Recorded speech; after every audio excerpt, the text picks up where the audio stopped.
Olá, meus seguidores. Vamos aqui hoje tirando algumas dúvidas, né, através das perguntas que me fizeram.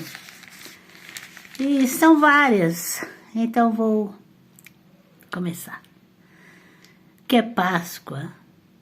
É a festa dos pastores nômades pela chegada da primavera, quer dizer, a transição de um período para o outro, um período de seca, menos fartura, de vento, de derrubada de folhas, para um período mais feliz que é de florido, né, de árvores, de primavera, de flores, tudo de bom, para transição para o período mais bonito do ano, né? Mais colorido, né? Mais alegre. Então tá, a Páscoa é a passagem de uma vida para uma nova vida. A primavera aí simboliza, né, um período mais bonito, melhor, mais alegre. E na espiritualidade, antes e depois da conversão, que o período da conversão é um período mais colorido, mais feliz, mais alegre. E a Páscoa é a passagem para uma nova vida. Em se tratando de Jesus, foi o período que estava morto e ressuscitou. Em se tratando do carnal, Israel estava aflita, né, espiritualmente, e prestes a morrer, né? Naquela época a aflição era através de cobras venenosas, muito caso disso acontecia, né? E Moisés, ele mandou fazer a serpente de bronze. Naquele tempo, eles criam naquilo que podiam pegar e ver e apalpar. Não acreditavam no invisível, no ser superior, na espiritualidade. Que, afinal, naquele tempo, não tinha a palavra de Deus escrita. E Deus revelava, e o que revelava eles faziam.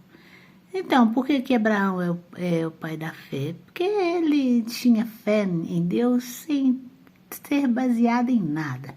Bom, mas vamos seguindo. Lá em Números já fala desse período, né, das serpentes, uma invasão de serpentes.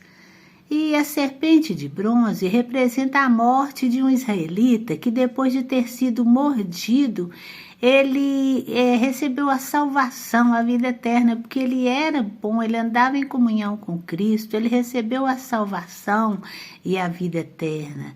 E simboliza que mesmo morto, ele viveria para sempre. Jesus venceu a morte. E era uma forma de tranquilizar aquele povo, né? Eles colocaram ali a semente de bronze na cruz, mostrando que a serpente mata, mas que Jesus veio para nos salvar, para nos dar uma vida eterna. Entenderam? Então, assim, é muito bonito tudo de Deus, foi por simbologia, né? E simboliza, sim, que a cobra mata. Mas se você estiver com Cristo, né, crendo na mensagem da cruz, você vive. Ainda que morto, viverá a vida eterna com Jesus. Então, no Antigo Testamento foi escrito assim, o nascimento de Jesus, mas tudo que há nele era uma comparação, era uma preparação, era uma parábola, né? O que acontecia é que Deus assimilava uma coisa com outra para que o povo entendesse, né? E entendesse a primeira vinda. Ele comparava tudo para que depois viesse a segunda vinda e você pudesse entender, né? Então Então Deus fez tudo muito certo. Deus preparou o povo e falou por parábolas, comparações, simbologia, profecia, né? Ele comparou coisas materiais com espirituais. Aí depois veio o nascimento de Jesus, que cumpriu tudo aquilo que ele falou, né? E a volta do poderoso e grande rei também, ainda que está por vir, também foi feito também por parábolas, comparações. Já justamente para que o povo entendesse melhor, né? Bom, os querubins, Deus, como desde o início, mostra o reflexo do que há no céu. Os querubins, eles foram feitos por ordem de Deus, mas não para adoração. Eles representam as criaturas que vivem servindo a Deus como nós deveríamos servi-lo. Servindo como? Adorando só a Ele, protegendo a arca, que a arca é a casa do Senhor, a casa da oração aqui na terra, né? Então, o servo de Deus deve zelar da arca com muito amor, com muita proteção, né? Para que ali seja cuidado com muito zelo, tanto o ambiente, né, que é a morada do Senhor, né, e adorando ali só a Ele, em espírito e em verdade, servindo, oferecendo cultos, clamor e adoração, levando o Evangelho Santo. A casa é um lugar de respeito, é a arca, porque a igreja de cada um de nós é o nosso corpo puro, que é a morada do Espírito Santo de Deus. Os querubins, eles servem para lembrar da responsabilidade, do zelo, do carinho, né? Que devemos estar próximos a servir, guardando o templo, defendendo de todos os ataques do inimigo, né? E o propiciatório fica em cima da arca da aliança, simboliza o trono de Deus. Os querubins serviam para lembrar mesmo a responsabilidade, a seriedade, a maestria, o agarramento ali, né, com muita, reverência ao interior do trono, porque Deus está no trono. Mas jamais Deus fez e permitiu aquelas imagens ali para adorar os querubins. Não, Deus quer a honra dele para ele. Hoje podemos ver fotos, desenhos, mas lembrar dos bons ensinamentos, dos bons testemunhos das pessoas, né? Porque a pessoa não existe mais, virou pó, e o Espírito é que vive. Ou vive para ganhar a vida eterna com Deus, ou para perder a vida eterna e viver com o adversário. Deus nunca autorizou adoração ou veneração, nem a cobra, nem os anjos lá da Arca da Aliança ou do Templo de Salomão, não, jamais.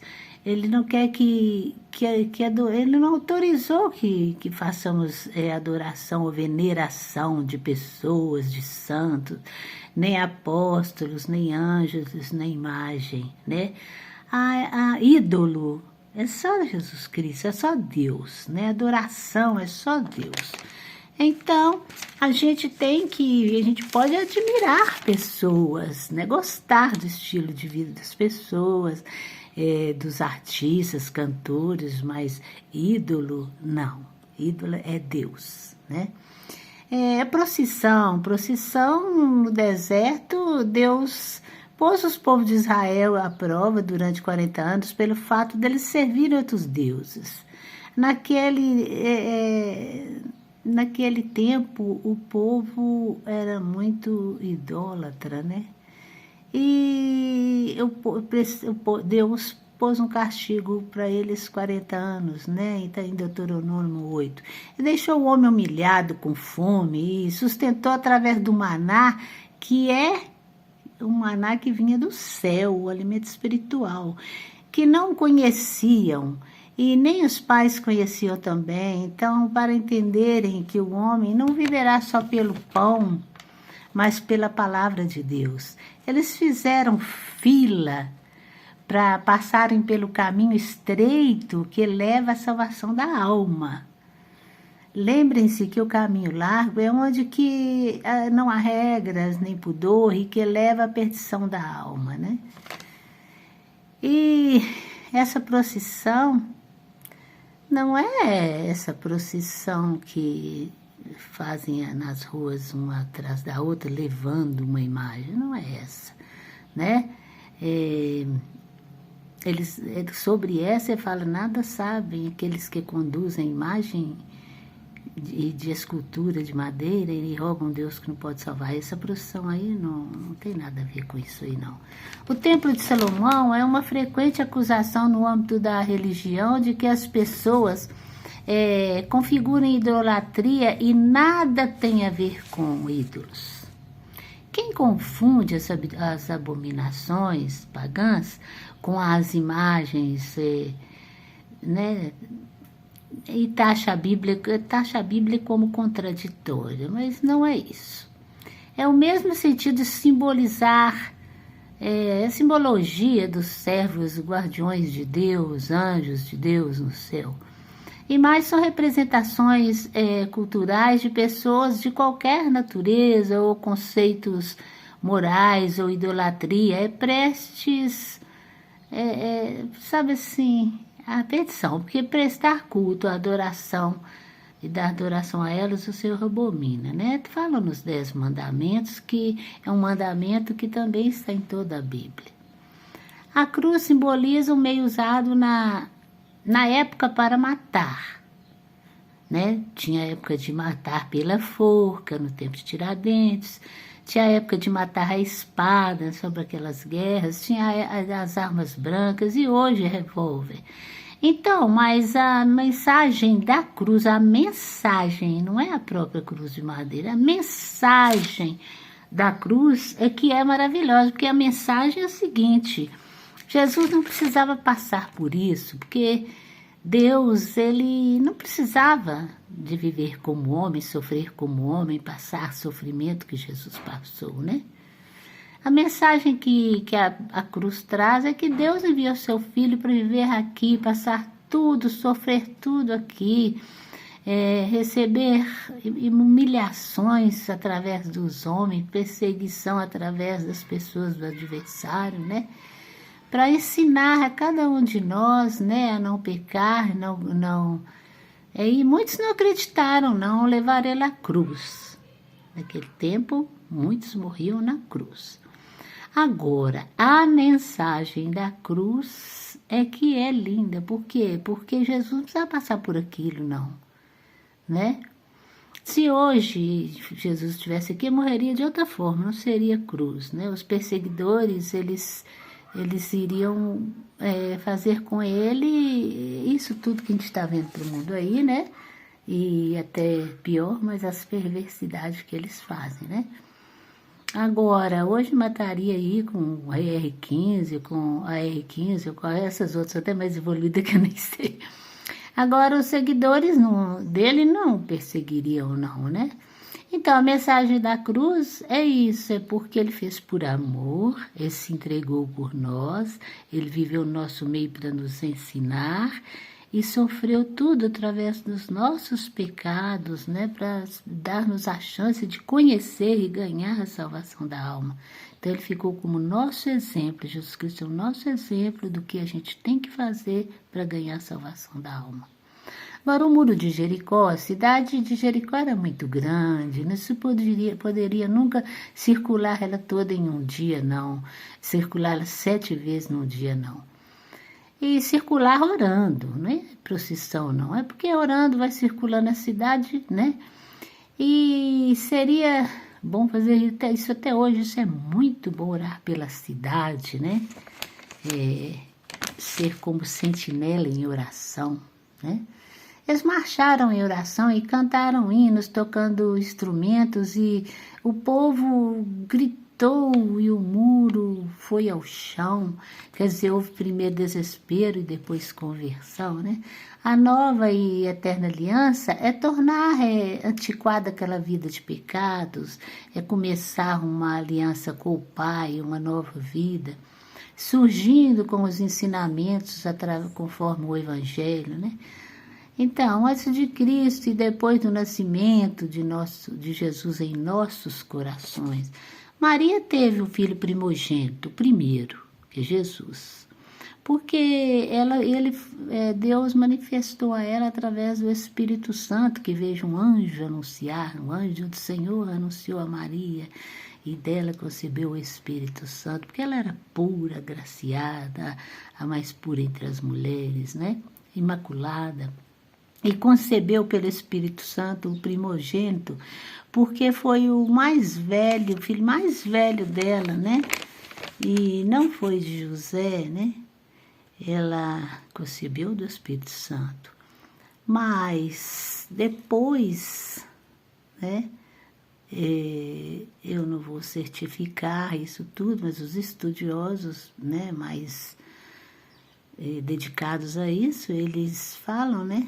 E baseados em certas partes da Bíblia, que ela continuou a vida com José, a vida carnal, a vida de marido e mulher, né? E teve mais filhos, né? Isso eles falam baseados em Marcos capítulo 3, em Mateus capítulo 13, de 55 a 53, e nos evangelhos canônicos nomeiam quatro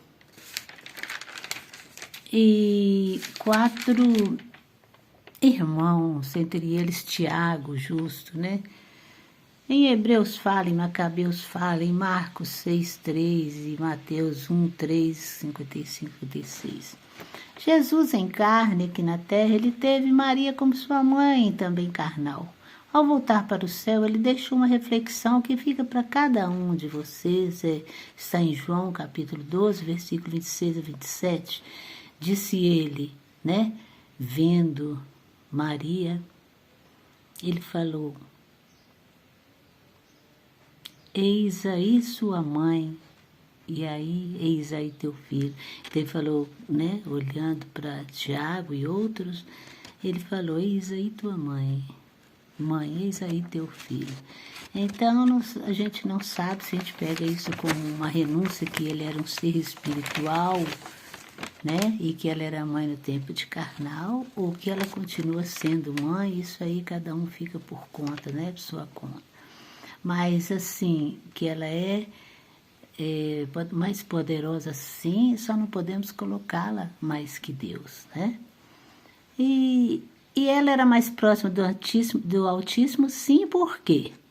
Porque o pecado nos afasta de Deus, né? Cada vez que a gente peca mais longe de Deus a gente está. E Maria não tinha pecados. Então ela se aproximou, chegou mais perto do Altíssimo porque estava longe do pecado, né? E o sábado eu falarei outro vídeo que é muito extenso, e aí vocês vão pedindo aí falando as suas dúvidas, e eu fico aqui tentando saná-las, né? Fica para todos o meu abraço, se inscrevam para receber sempre as próximas novidades, fazendo suas reflexões, né? E Deus abençoe a cada um de nós. Amém?